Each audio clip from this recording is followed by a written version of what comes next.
Unit 3. Robinson Crusoe discovers a footprint.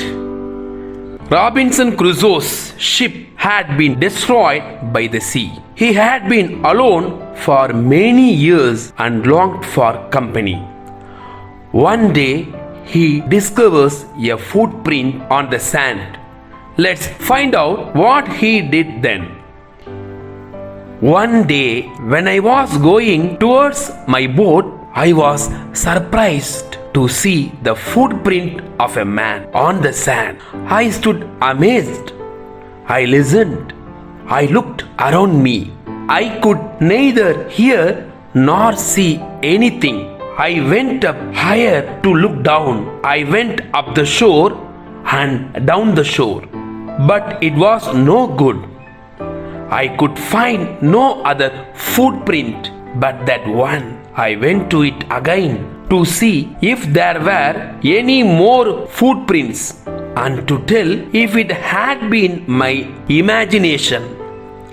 But I was not mistaken, for there was exactly the print of a foot, toes, heel, every part of a foot.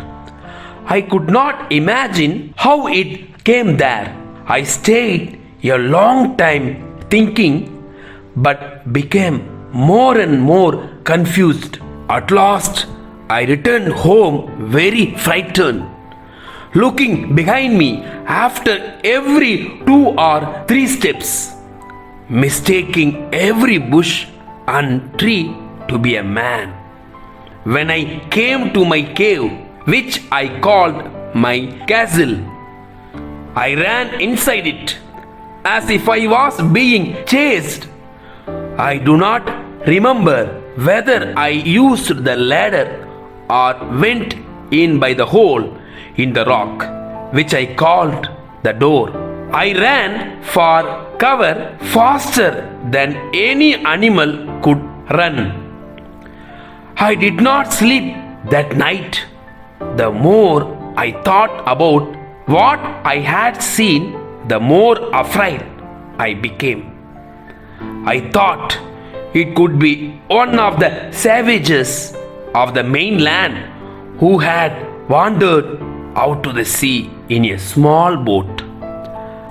Luckily, I was not on shore at that time. But what if he had seen my boat? If he had seen the boat, he would have realized that someone lived on the island and would soon return with the others to kill and eat me.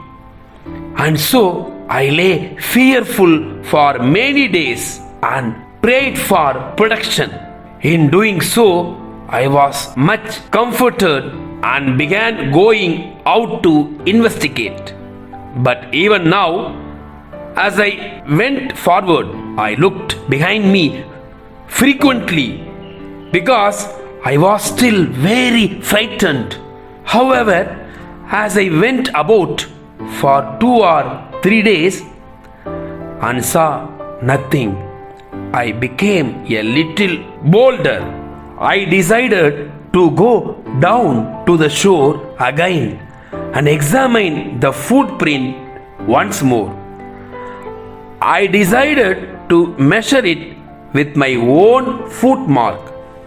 As I came closer to the footprint, I realized that it could not be my footprint because I had not come to this part of the beach since a long time. Secondly, as I placed my foot alongside that footprint, it seemed larger than my own. My fear returned. I went home again, believing that there was someone there. The island was inhabited. Adapted from Daniel Defoe's Robinson Crusoe. Thank you, children.